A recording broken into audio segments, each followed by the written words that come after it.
इस सभा में उपस्थित सभी साथियों को, खास तौर पे छोटे छोटे बच्चे जो अभी भी यहाँ पे नजर आ रहे हैं चारों तरफ, इन बच्चों को बहुत बहुत बधाई, बहुत बहुत अभिनंदन, जिन्होंने इस कार्यक्रम को बहुत खूबसूरत बना दिया है। जैसा कि चंद्रा साहब कह रहे थे कि वास्तव में इन बच्चों की उपस्थिति, इन बच्चों की प्रस्तुति इस कार्यक्रम में चार चांद लगा रही है, इसको अभूतपूर्व बना रही है। और मुझे भी ये कहने में कोई संकोच नहीं है कि वास्तव में ऐसा, क्योंकि मेरा भी थोड़ा बहुत आना जाना रहता है चारों तरफ, इस तरह की प्रस्तुति कहीं पूरे देश में देखने को नहीं मिलती है। तो एक बार फिर आप सबका, अंबेडकर युवा मंच, सभी ऑर्गेनाइजर साथी जिन्होंने निश्चित रूप से बहुत जबरदस्त मेहनत की होगी इस कार्यक्रम को सफल बनाने में, आप सभी लोगों का बहुत बहुत अभिनंदन, आप सभी लोगों को बहुत बहुत बधाई। और इस विशेष अवसर जिस पे हम आज यहाँ पे एकत्र हुए हैं, उस विशेष अवसर की आपको बहुत बहुत मंगल कामनाएं। साथियों, हम आज 75th कॉन्स्टिट्यूशन डे सेलिब्रेट कर रहे हैं। और आप जानते हैं, जो साथी खासतौर पे जो ऑर्गेनाइजर्स हैं, वो जानते हैं कि मुझे दूसरी बार यहाँ पे अपनी बात को रखने का अवसर मिला है। तो ये अवसर देने के लिए आपका जो असीम प्रेम है, स्नेह है, जो तारमन्यता हमारी बनी है, उस सब के लिए वास्तव में बहुत ही तहे दिल से आप सब लोगों का बहुत बहुत शुक्रिया, बहुत बहुत स्नेह, बहुत बहुत प्यार। मैं जानता हूँ कि समय काफ़ी ज़्यादा हो गया है, और सही बात तो ये है कि ये समय ज़्यादा हुआ है और बहुत सही समय हुआ है। मतलब जिस प्रकार से चंद्रा साहब बोल रहे थे और हम सुन रहे थे, ऐसा लग रहा था कि वास्तव में एक धारा बह रही है, समुद्र, एक नदी की धारा बह रही है और चलती जा रही है, एवरेल चलती जा रही है। बहुत अच्छा लग रहा था सुनने में, बहुत ही अच्छी बातें उन्होंने कही हैं। तो आपको भी सर बहुत बहुत धन्यवाद, इतना जबरदस्त एक संबोधन देने के लिए, हम सब लोगों का मार्गदर्शन करने के लिए। आपका जो ज्ञान है, आपकी जो प्रस्तुति है, वो भी काबिल तारीफ है और बहुत अच्छा लगा आपको सुन के सर। आज संविधान दिवस, संविधान दिवस, सम और विधान, सम जो कि सम्यक, एक जैसा, सबको एक नजर से देखने वाले संविधान का आज हम दिवस या महोत्सव मना रहे हैं। उस संदर्भ में, उन परिस्थितियों में जब असमानता, अन्याय, अत्याचार, अपमान का बोलबाला था, इंसानियत दम तोड़ रही थी, तो हमारे नायक नायिकाएं, हमारे वो सभी सामाजिक क्रांतिकारी जिन्होंने जबरदस्त मेहनत की, जिन्होंने अटूट मेहनत, लगन के सहारे, आंदोलन के सहारे, संघर्ष के सहारे और सबसे बढ़ के अपने बलिदान और त्याग के सहारे एक ऐसा दस्तावेज तैयार कराया बाबा साहब के द्वारा। क्योंकि जो संविधान है हमारा, संविधान हमारे पिछले 250-300 साल के आंदोलन का एक दस्तावेज है, वो उसका एक निर्णायक दस्तावेज है। उस आंदोलन ने जो कुछ अपने लिए हासिल किया था, जैसा कि संगीति के बारे में कहा जा रहा था, जो तथागत बुद्ध और हमारा जो धम्म है, उसको हमने संकलित किया और फिर हमारे सामने तीनों पिटक के रूप में वो सामने आए। उसी तरीके से मैं कहूँगा कि पिछले 250-300 साल का जो भारत में संघर्ष, आधुनिक संघर्ष चल रहा था, उस आधुनिक संघर्ष को बाबा साहब ने लिपिबद्ध कर दिया। बाबा साहब ने हमारे सामने एक अच्छे से, जिससे कि आने वाली पीढ़ियाँ एक सुचारू समग्र रूप से उसको देख सकें, उसको लागू कर सकें, उसको समझ सकें, ऐसा एक संविधान हमारे सामने लाके दिया। तो ये संविधान वास्तव में क्यों विलक्षण है, क्यों अभूतपूर्व है, उस पे अगर हम बाबा साहब के विचारों के संदर्भ में थोड़ी सी बात करने का प्रयास करें, जैसा कि भाई कुणाल अपनी बात में कह रहे थे, और वास्तव में उनकी बात बहुत अच्छी लग रही थी, बहुत अच्छे तरीके से उन्होंने भी अपनी बात को रखा। जो बात वहाँ से निकल के आई कि कोई देश जो है वो वास्तव में वहां के लोगों से बनता है। बाकी सारी चीजें, बाकी सारे प्राकृतिक संसाधन अपनी तरफ, और जो मानवीय संसाधन है, जो वहां के लोग हैं, वो एक तरफ। बाबा साहब अपनी बात को रखते हुए एक जगह कहते हैं कि हमें देश की स्वतंत्रता और लोगों की स्वतंत्रता में फर्क समझना चाहिए। देश की स्वतंत्रता एक बात है, देश की स्वतंत्रता एक बात है, इसका मतलब है कि अंग्रेज भारत से चले गए और देश आजाद हो गया।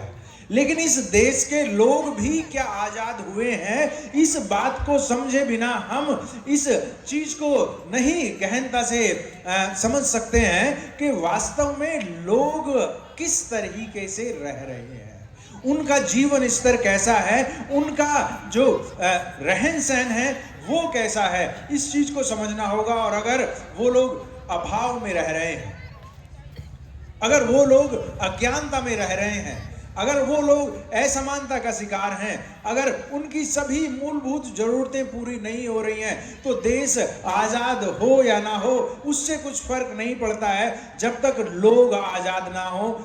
लोग को आजाद करना सबसे ज्यादा महत्वपूर्ण बात है, जिसका जिक्र हमारे राजेश जी ने किया कि वास्तव में लोग अपने आप को कितना एम्पावर महसूस करते हैं, उसकी बुनियादी लड़ाई बाबा साहब कर रहे थे। और क्यों? क्योंकि वो एक बड़ी शख्सियत थे, वो एक महान शख्सियत थे, इसलिए लोगों की जो अभावपूर्ण जिंदगी है, लोगों की जो अन्यायपूर्ण जिंदगी थी, जिसमें उनको जबरदस्त तरीके से असमानता, अपमान, अन्याय का जीवन जीने के लिए मजबूर किया जा रहा था, उस कुव्यवस्था से निकलने के लिए बाबा साहब हमारे सामने एक सॉल्यूशन रखते हैं। बाबा साहब जिसको कि बड़े बड़े दुनिया के विद्वान, जैसे कि एक ऑस्टिन, एक बहुत ग्राहम ऑस्टिन बड़े एक विद्वान हुए, उन्होंने कहा कि भारतीय संविधान वास्तव में ये सामाजिक परिवर्तन का नहीं बल्कि सामाजिक क्रांति का दस्तावेज है। ये सामाजिक क्रांति का दस्तावेज किस वजह से बनता है? क्यों? क्योंकि जो लोग पूर्णतः निशक्त थे, जिनके पास किसी प्रकार के कोई संसाधन नहीं थे, इस संविधान ने उनके सामने एक बड़ा प्रारूप बना के दिया, एक बड़ी रूपरेखा बना के दी, जिसको हम ब्लूप्रिंट के रूप में कहते हैं। पिछले 75 साल से करोड़ों लोगों के जीवन में जबरदस्त परिवर्तन आया है, करोड़ों लोगों के जीवन में जबरदस्त परिवर्तन आया है। अगर हम सरकारी आंकड़ों की बात करें तो अभी ऐसा जो लोग रिटायर्ड हो चुके हैं और जो लोग काम कर रहे हैं, तो कम से कम भारत के अंदर सिर्फ शेड्यूल कास्ट, शेड्यूल ट्राइब्स के अंदर ही 1 करोड़ लोग ऐसे होंगे जो वर्तमान में या तो रिटायर हो चुके हैं या वर्तमान में सरकारी जॉब के अंदर हैं, विभिन्न राज्य और जो PSUs हैं या केंद्र सरकार की जो विभिन्न सेवाएं हैं उनमें काम कर रहे हैं। ऐसे करोड़ों लोग इस समय पे काम कर रहे हैं। इन करोड़ों लोगों में 10% के आसपास हो सकता है कि क्लास 1 के अधिकारी हों। लेकिन ये इतना बड़ा परिवर्तन आया संविधान के द्वारा। क्यों? क्योंकि वहां पे आपको एक संवैधानिक प्रावधान मिला, उस तरह की एक सिक्योरिटी मिली कि आप 22.5% representation schedule caste and schedule tribes को इंश्योर करेंगे।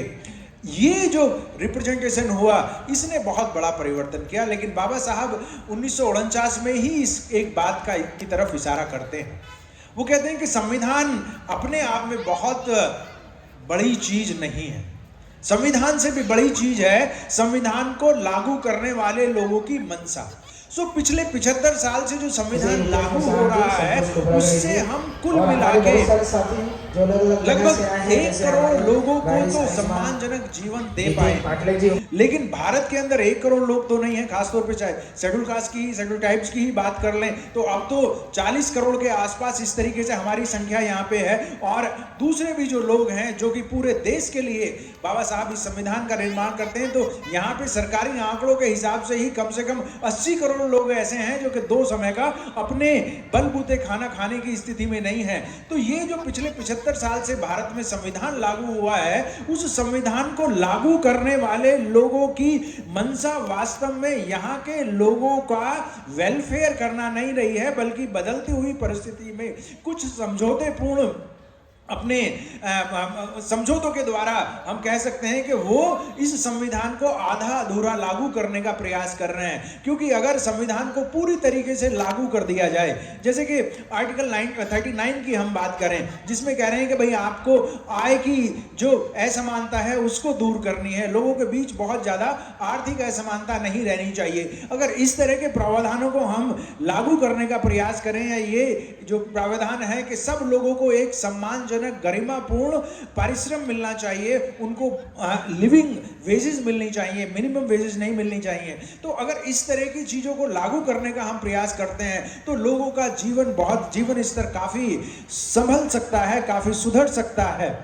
उन परिस्थितियों को अगर लागू कर दिया जाए तो जिन लोगों ने देश के अंदर अपना, चाहे वो सामाजिक संसाधन है, चाहे वो राजनीतिक संसाधन है, चाहे वो आर्थिक संसाधन है, या इवन रिलीजियस रिसोर्सेज हैं, जहां अपनी उन्होंने वर्चस्व स्थापित किया हुआ है, वो वर्चस्व खत्म हो जाएगा। क्यों? क्योंकि दुनिया में ऐसा ही हुआ, जहां पे लोकतंत्र स्थापित हुआ वहां पे फिर ज्यादा दिन तक किसी वर्ग विशेष का वर्चस्व नहीं चल पाया, और वो एक सामान्य कल्याण की भावना में परिवर्तित हो गया। जैसे कि यूरोप के ज्यादातर देशों में या अमेरिका जैसे देशों में आप देख सकते हैं कि वहां के गरीब भी जो हैं वो काफी अच्छा जीवन जी रहे हैं, जिनको हम गरीब कहने का प्रयास कर रहे हैं, उनके स्टैंडर्ड से जो गरीब हैं। तो अगर भारत में इस तरीके से हो जाता है तो यहाँ पे जो जाति के शिकार लोग हैं, या जो जाति को कहीं ना कहीं अभी भी अपने जिनको लगता है कि बिना जाति के वो आगे नहीं चल सकते हैं, बिना जाति के वर्चस्व को बनाए हुए वो आगे नहीं बढ़ सकते हैं, तो उनका जाति के शिकार लोग जो हैं उनके वर्चस्व को खत्म कर सकते हैं। उसी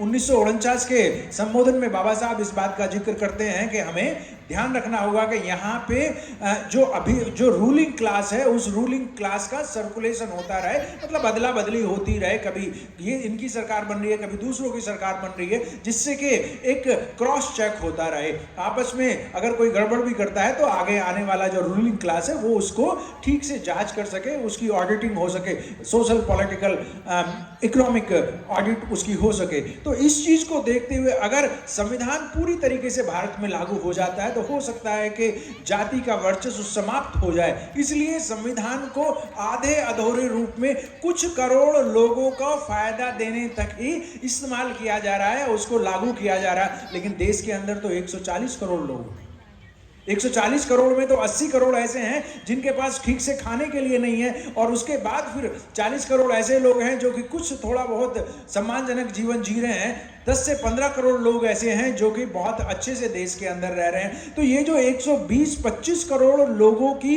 जो जिंदगी है उसको अगर पूरी तरीके से परिवर्तित करना है तो बाबा साहब ने जो हमारा आह्वान किया उसी में आह्वान किया। 1949 में ही वो इस बात को कहते हैं कि आपको एक जो सिर्फ सामान्य वोटर के रूप में बने रहना नहीं है, बल्कि आपको अपनी इस व्यवस्था को, लोकतंत्र में लोगों का बहुत महत्व है, लोकतंत्र के अंदर लोग या बहुमत का बहुत महत्व है, और यहाँ पे बहुजन समाज जो है वो बहुत बड़ी संख्या में है। इसलिए बहुजन समाज को अपनी ताकत को पहचानते हुए, अपनी उस राजनीतिक ताकत को पहचानते हुए, उस संख्या को पहचानते हुए, क्योंकि उनके पास कुछ हो ना हो, चाहे शिक्षा में अभी कमी हो, चाहे आर्थिक ताकत उतनी ना बढ़ पाई हो, लेकिन एक ताकत आपके पास है जिसको कि हम राजनीतिक सत्ता या जिसको वोट की ताकत हम कहते हैं, उस ताकत को पहचानते हुए भारत में जो शपथ हमने शुरू में ली कि भारत को लोकतांत्रिक गणराज्य बनाना है, भारत को एक सेकुलर स्टेट बनाना है, भारत को एक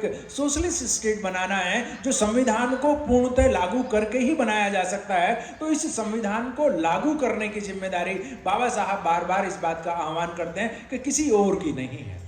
ये संविधान को लागू करने की जिम्मेदारी वास्तव में उन लोगों की है जो कि अंबेडकरवाद से, बाबा साहब के विचार से पूर्णतः परिचित हो चुके हैं। इसलिए हमें सिर्फ अपनी बात नहीं करनी है, जो कि पूरा वक्तव्य हमारे राजेश चंद्रा जी का था, उस वक्तव्य का पूरा इसेंस ये था कि हमें बाबा साहब के विचार को, बाबा साहब की विचारधारा को, बाबा साहब के संविधान को, उनके आंदोलन को सिर्फ अपने लिए नहीं रखना है, सिर्फ उन्हें हमें अपने तक ही सीमित ना रख के पूरे देश के लिए, पूरे देश का जो एक गौरवशाली इतिहास, गौरवशाली भविष्य हो सकता है, उस भविष्य के निर्माण का जिम्मेदारी हमें अपने ऊपर लेनी चाहिए। तभी हम बाबा साहब के 1932 में जिस बात को वो कहते हैं कि you have to be the ruling class of this country, तभी हम भारत में प्रबुद्ध भारत जैसी जो अवधारणा है उसको लागू कर सकते हैं। बाबा साहब जब प्रबुद्ध भारत की अवधारणा की बात करते हैं तो वास्तव में वो क्या प्रबुद्ध भारत की बात कर रहे हैं? मैं जो समझ पाया हूं कि प्रबुद्ध भारत से हमारा मतलब, बाबा साहब का मतलब ये है कि भाई कोई किसी का गुलाम ना हो, कोई किसी का पिछलग्गू ना हो, कोई किसी पे निर्भर ना हो। जब आप स्वयं अपने सामाजिक, आर्थिक, राजनीतिक हितों का, अपनी उन जरूरतों की पूर्ति स्वयं करने में सक्षम होने लगे, तब आप किसी दूसरे से निर्णय ना करवाते हो, जब किसी दूसरे के पीछे ना चलते हो, वही वास्तव में आपका प्रबुद्धीकरण है, वही आपदी भाव की भावना का वास्तविक इंप्लीमेंटेशन होगा। और ये तभी संभव है जब भारत के लोग, जो हमारे प्रियम्बल जहाँ से शुरू होती है, हम भारत के लोग, जो कि सैद्धांतिक रूप से बहुत ही मजबूत अवधारणा है, क्योंकि ये किसी भी जाति, धर्म, क्षेत्र, भाषा या लिंग के व्यक्ति हैं, सब लोगों का एक स्टेक वो देती है कि भारत के निर्माण में, भविष्य के भारत के निर्माण में हर व्यक्ति की भूमिका होने वाली है। और अगर हर व्यक्ति की भूमिका होने वाली है तो फिर वो व्यक्ति कमजोर नहीं हो सकता है, वो व्यक्ति लाचार नहीं हो सकता है, वो व्यक्ति अंधकार में नहीं रह सकता है, वो व्यक्ति अज्ञान में नहीं रह सकता है। उसको प्रज्वलवान, उसको प्रज्ञावान बनना पड़ेगा, उसको ना सिर्फ खुद रास्ता अच्छे से देखना पड़ेगा बल्कि दूसरे लोगों को भी रास्ता दिखाना पड़ेगा। ये संविधान को लागू करने का एक शॉर्ट रूट हो सकता है, एक शॉर्ट रास्ता हो सकता है, क्योंकि हम जब तक दूसरे साथियों से उम्मीद करेंगे, वो दूसरे चाहे किसी जाति के हों, किसी धर्म के हों, किसी क्षेत्र के हों, किसी भाषा के हों, जब तक हम दूसरे साथियों से ये उम्मीद करते रहेंगे कि वो इसको लागू करेंगे, वो हमारा भला करेंगे, तब तक भारत प्रबुद्ध भारत नहीं बन सकता है। इसको खासतौर पे बिलासपुर जैसी जगह पे आके, यहाँ पे संविधान चौक पे आप लोगों से मिलके, आप लोगों से बात करके लगता है कि आपने इसको जीना शुरू किया है। छोटे छोटे बच्चे, परिवार में जिस तरीके से चीज़ों को आपने लागू करने का प्रयास किया है, अगर इस मॉडल को हम बड़े स्तर पे आगे लेके जाएं और जहाँ कहीं भी हमारी सामाजिक या धार्मिक या आर्थिक या शैक्षणिक संस्थाएं चल रही हैं, वो एक कल्चर डेवलप करने लगे, वो एक कल्चर डेवलप करने लगे जहाँ पे सब लोग साथ चल रहे हैं, जहाँ पे सब लोगों को मिला के हम साथ आगे चल रहे हैं। अगर 2, 4, 5, 10, 20 लोग या 1-2 करोड़ लोग, काशीराम साहब जिस बात को कहते थे कि भाई 25, उस समय पे 25-30 लाख लोग सरकारी कर्मचारी थे, कि 25-30 लाख लोगों को आपने सरकारी जॉब देके 30 करोड़ लोगों को गुलाम बनाया हुआ है। क्यों? क्योंकि ये साथी जो हैं उस तरीके से काम नहीं कर पा रहे हैं। तो अगर मेरा एम्पावरमेंट हुआ है, अगर मुझे कुछ बात समझ में आई है, तो मेरी जिम्मेदारी बनती है कि जो ताकत मुझे मिली है या जो ज्ञान मुझे मिला है या जो समझ मुझे मिली है, उसको मैं दूसरे व्यक्ति के साथ साझा करूं, अपने परिवार के साथ साझा करूं, और फिर अपने पड़ोसियों के साथ साझा करूं, अपने समाज के साथ साझा करूं, और अपने देश के साथ साझा करूं। बाबा साहब की क्रांति तो यही है, बाबा साहब का संदेश तो यही है। हमारे जितने भी महापुरुष हैं या हमारी जितने भी वीरांगनाएं हैं, सब ने किसी जाति या धर्म या क्षेत्र विशेष के लिए काम नहीं किया है। हम जो 1848 में जो पहला स्कूल हमारी क्रांति ज्योति सावित्रीबाई फुले स्टार्ट करती हैं, उसमें सभी जातियां, धर्म के लोग उसके अंदर आए हुए थे। ये कोई किसी विशेष जाति के लिए नहीं हो रहा था। और बाबा साहब का जो पूरा का पूरा आंदोलन है, वो वास्तव में राष्ट्र निर्माण का आंदोलन है। भारत को अगर हमें मजबूत बनाना है, भारत को अगर हमें प्रबुद्ध बनाना है, भारत को अगर हमें सुदृढ़ बनाना है, तो फिर हमें अंबेडकरवाद के सहारे चलना पड़ेगा। और क्यों? क्योंकि हमारी जरूरतें सबसे ज्यादा हैं, हमारी जरूरतों से मतलब यह है कि समाज का जो सबसे वंचित वर्ग है उसकी जरूरतें सबसे ज्यादा हैं, उसके अंदर चाहत भी सबसे ज्यादा है कि एक न्यायिक व्यवस्था स्थापित हो, एक लोकतांत्रिक व्यवस्था स्थापित हो, एक ऐसी व्यवस्था स्थापित हो जहां पे कोई किसी के साथ अत्याचार ना करे, कोई किसी का शोषण ना करे, कोई भेदभाव की व्यवस्था ना हो। तो इसमें मुझे इस बात को कहने में कोई गुरेज नहीं है कि वास्तव में हमारी ये जिम्मेदारी बनती है, हमारी ये रेस्पॉन्सिबिलिटी बनती है, क्योंकि हम सबसे ज्यादा काबिल हैं। हम किसी के साथ भेदभाव नहीं करते, हम किसी के ऊपर अत्याचार नहीं करते हैं, हम किसी के साथ गाली गलौज नहीं करते हैं, हम कोई ऐसा कार्य नहीं करते हैं जो संविधान सम्मत ना हो। पूरे देश के अंदर अगर कहीं पे आज संविधान उत्सव मनाया जा रहा है, खासतौर पे सामाजिक स्तर पे अगर आज सामाजिक संविधान उत्सव मनाया जा रहा है, तो वास्तव में वो अंबेडकरवादी लोग मना रहे हैं, वो लोग मना रहे हैं जिनके अंदर सामाजिक चेतना है। अदरवाइज तो ऑफिस में मनाया जा रहा है, स्कूल कॉलेजेस में मनाया जा रहा है, लेकिन वो तो एक सरकारी आयोजन है, ये कोई सरकारी आयोजन नहीं है। अभी मुंगेली में हम थे, अब यहाँ पे अब आ गए, और ऐसे देश के अंदर सैकड़ों तरह के कार्यक्रम आयोजित किए जा रहे हैं। क्यों? क्योंकि हमारी भावना वास्तव में संवैधानिक भावना है, जिसको बाबा साहब कहते हैं कॉन्स्टिट्यूशनल मॉरलिटी है, हमारी संवैधानिक नैतिकता हमारी है। हम संविधान के हिसाब से काम करने का प्रयास कर रहे हैं, इसीलिए हमारी क्वालिफिकेशन इस देश को प्रबुद्ध भारत बनाने की सबसे ज्यादा है, जरूरत भी हमारी सबसे ज्यादा है, और इसको करने के लिए हमारे पास एक ब्लूप्रिंट है, बहुत ही खूबसूरत, बहुत ही इफेक्टिव है। इसने दिखा दिया है कि ये ना सिर्फ करोड़ों लोगों का जीवन परिवर्तित कर सकती है, बल्कि पूरे भारत का जो भविष्य है उसको बहुत सुदृढ़ बना सकती है। सिर्फ एक थोड़ा सा एक चैलेंज है हमारे सामने। वो चैलेंज ये है कि हम अभी उस जिम्मेदारी के लिए अपने आप को मानसिक रूप से तैयार नहीं कर पा रहे हैं। जिस तरह का आयोजन हम यहाँ पे कर रहे हैं आज, ये एक मापदंड है कि भाई हम कितने काबिल बन चुके हैं, हम कितने योग्य हो चुके हैं, कितनी खूबसूरती से, कितनी अच्छाई से हम किसी भी सामाजिक या किसी भी संवैधानिक कार्यक्रम को बहुत अच्छे तरीके से कर सकते हैं। एक जो आरोप हमारे आंदोलन पे ये लगता है कि भाई हम अपने अच्छे स्कूल नहीं चला पाते हैं, हम अपने कॉलेजेस नहीं चला पाते हैं, अपनी अच्छी संस्थाएं नहीं चला सकते हैं, ये मिथ आपने बहुत अच्छे से ध्वस्त किया है।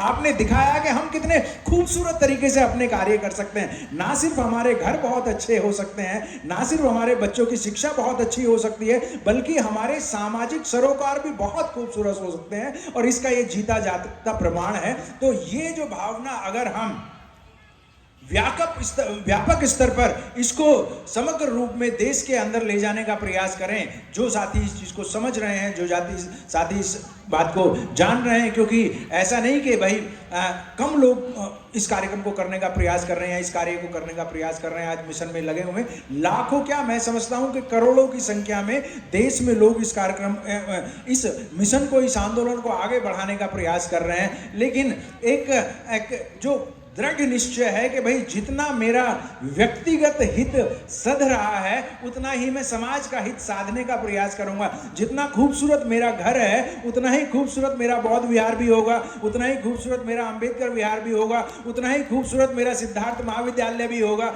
उतना ही खूबसूरत मेरा महामाया विश्वविद्यालय भी होगा। अगर हम इस तरह की परिकल्पना को अमली जामा पहनने का प्रयास करते हैं, तो फिर कोई ताकत नहीं है वो हमें रोक सके, क्योंकि आज पूरी दुनिया इस बात को मान चुकी है।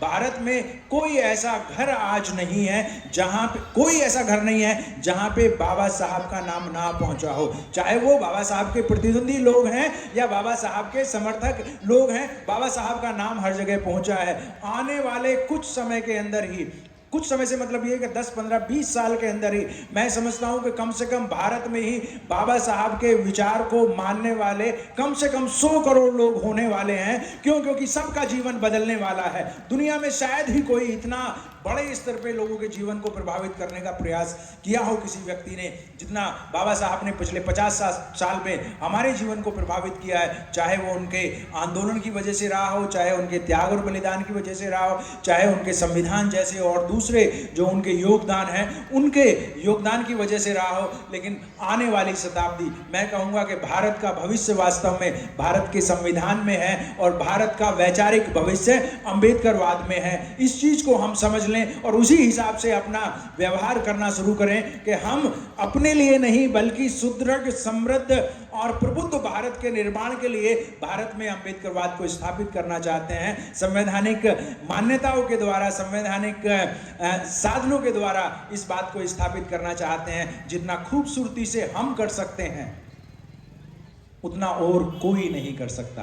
बाबा साहब इस बात को कई बार कह चुके हैं, हमारे सारे महानायक नायिकाएं इस बात को कह चुके हैं कि हम जितने अच्छे से, जितनी ईमानदारी से अपना काम आज ऑफिस में करते हैं, चाहे सरकारी कर्मचारी हैं, चाहे शिक्षक हैं, मतलब मैं फख्र के साथ आपसे कह सकता हूं कि भाई इस समय पे देश के अंदर लगभग 16 लाख प्रोफेसर्स हैं।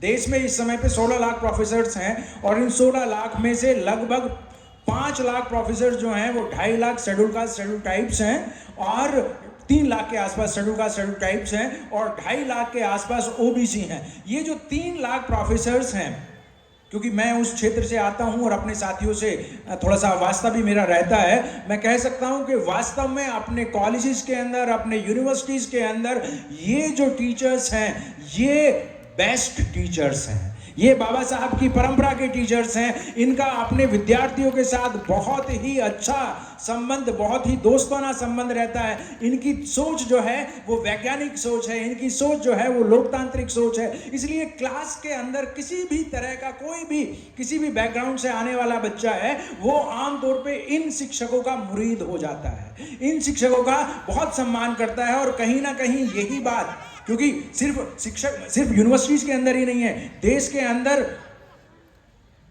करोड़ों शिक्षक हैं इस समय पे, मतलब पूरे देश के अंदर लगभग 1.5 करोड़ शिक्षक हैं और कहीं पे रिजर्वेशन कंप्लीट हो ना हो, ये जो शिक्षक हैं 12वीं तक के हमारे जो शिक्षक हैं वहां पे रिजर्वेशन पूरी तरीके से लागू है, 22.5% वहां पे है। तो ये 1.5 करोड़ में से हमारे कुछ नहीं 35-36 लाख शिक्षक जो हैं शेड्यूल कास्ट शेड्यूल टाइप्स के और ओबीसी का भी पूरे देश के अंदर ये है। तो करोड़ों की संख्या में वास्तव में शिक्षक अब इस आंदोलन को आगे बढ़ाने का प्रयास कर रहे हैं। इसलिए हमें इसको व्यापक स्तर पे देखना चाहिए। समय समय पे कुछ साथी छोटा मोटा एक मतलब नकारात्मक माहौल होता है कि भाई बहुत ज़्यादा पीछे जा रहे हैं, बहुत ज़्यादा परेशानियां हो गई हैं, सब कुछ तहस नहस हो रहा है। उस व्यवस्था, इस तरह के प्रचार में हमें ज़्यादा जाने की ज़रूरत नहीं है। क्यों? क्योंकि आप सिर्फ अपने उदाहरण को देख लीजिए कि पिछले 2-3 पीढ़ियों में हम कहाँ पे थे और आज हम कहाँ पे पहुँच गए हैं। अपने आसपास के अपने जो भी नाते रिश्तेदार हैं उनको देखिए, तो ये समय वास्तव में पिछले 250-300 साल का समय जो है मतलब पिछले 250-300 साल से के समय में अब का समय जो है सर्वोत्तम समय चल रहा है। मैं कहूंगा कि ये गोल्डन इरा है। अब पढ़ने का बहुत जबरदस्त अवसर है। अब हमें हर क्षेत्र में हमारे लिए रास्ते खुल गए, ना सिर्फ देश के अंदर बल्कि विदेश के अंदर भी रास्ते खुले हुए हैं। इसलिए इस समय की जो अवसर हैं उनका हमें इस्तेमाल करना चाहिए। और बाकी जो लोग अंधविश्वास में, अज्ञानता में डूबे हुए हैं, मैं ये नहीं कहता कि उनको हमें वहीं पे छोड़ देना है, लेकिन उस नकारात्मकता का शिकार नहीं होना है। हमें अपनी बात को आगे बढ़ाना है। हमें एक अपने को बहुत अच्छे उदाहरण के रूप में उनके सामने रखना है। और जब किसी गांव में, जब किसी कस्बे में, जब किसी मोहल्ले में कोई बच्चा हमारा बहुत अच्छा करता है तो बाकी लोगों को भी प्रेरणा मिलती है, बाकी लोगों का भी उससे हौसला बढ़ता है। वही काम सामाजिक कार्यकर्ता कर सकते हैं, वही काम जो है हमारे जो सरकारी सेवा में लोग हैं वो कर सकते हैं। बाकी लोग नहीं कर रहे हैं, कोई बात नहीं, लेकिन हमें तो करना है। हम तो बाबा साहब की लायक संतानें हैं। क्यों? क्योंकि बाबा साहब ने जो हमें दिया है वो समाज के लिए दिया है। इसलिए अपनी उस जिम्मेदारी का एहसास करते हुए संविधान को लागू करने की जिम्मेदारी हमें हर व्यक्ति को हम में से लेनी चाहिए। हमें सिर्फ यही नहीं, क्योंकि जो ये करोड़ों की संख्या में कर्मचारी हैं, सरकारी कर्मचारी हैं, अगर वो सिर्फ संविधान के अनुसार कार्य करना शुरू कर दें तो कम से कम 50% समस्याएं तो आपकी यूं ही समाप्त हो जाएंगी। लेकिन प्रॉब्लम ये आ जाती है कि हम राजनीतिक दबाव में या डर की वजह से उस बात को बहुत आगे नहीं बढ़ा पाते हैं। ये समय अपने उस जिम्मेदारी के एहसास को समझने का है और उसके अनुसार संवैधानिक जो कर्तव्य है उसको निभाने का है, जो आगे आने वाले समय में जो हमारे चाहे वो राजनीतिक नेतृत्व दे रहे हैं, चाहे वो संवैधानिक नेतृत्व देंगे या सरकारी सेवा में जाएंगे, शिक्षक बनेंगे या जो भी कहीं किस जगह भी जाना है, उनको इस बात को ध्यान रखना है कि हमारे जो आज जो भी परिस्थितियां हमारी विकसित हुई हैं, उन परिस्थितियों को या उन संसाधनों को पैदा करने में समाज ने बहुत खून पसीना लगाया है। हमारी बहुत सारी पीढ़ियों ने खून पसीना लगाया है। इसलिए थोड़ा सा बस पे बैक टू सोसाइटी का जो जज्बा है उसको जिंदा रखना है। अगर थोड़ा सा भी हम 1-2% भी अपने उन संसाधनों का इस्तेमाल समाज के लिए करेंगे तो बहुत बड़े स्तर पे सामाजिक परिवर्तन होगा।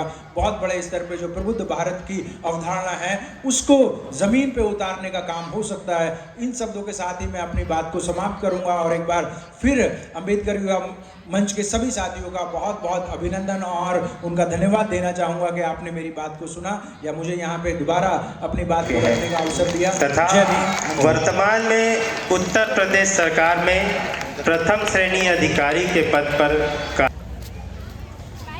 बहुत बहुत धन्यवाद राजकुमार प्रोफेसर जी।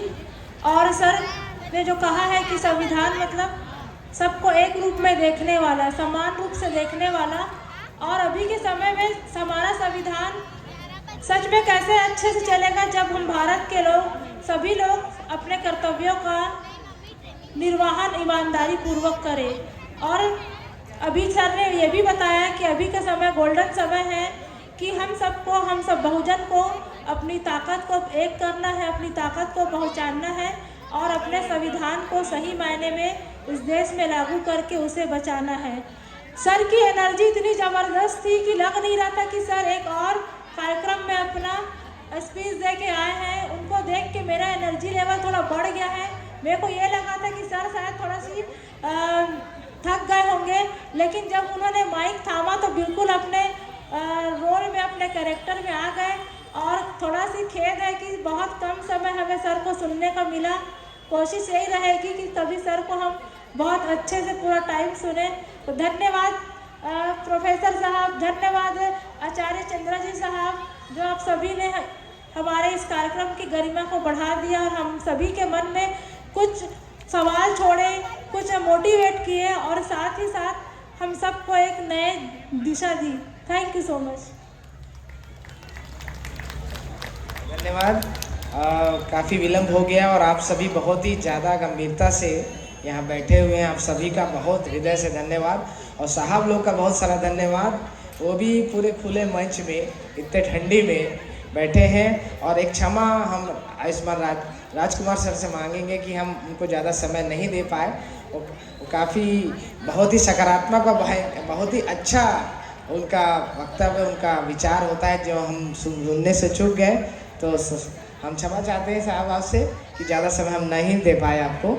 और रजतदीप ने भी आपके लिए एक स्केच बनाया है, रजतदीप डाहरे, जो राम कुमार भैया का जो बेटा है राजदीप। तो मैं उनको आमंत्रित करता हूँ। आपके राजकुमार सर आपके लिए स्केच उन्होंने बनाया है इस बच्चे ने। तो राजदीप जल्दी से आ जाइए और साहब को अपना बनाया हुआ स्केच दीजिए हमारे बीच में। तो निवेदन है जोशी भाभी जी आप भी आएँ, साथ में सब मिलकर आप साहब को उनका स्केच देंगे। मैं आ रहा था कि बुक स्टॉल के साथ आर्थिक सहयोग का स्टॉल लगा है, कृपया निवेदन है जो भी करना चाहे अवश्य ही करें। वैसे ही डॉक्टर अंबेडकर युवा मंच का एक चैनल है, जरूर से सब्सक्राइब करें, ऐसा निवेदन है।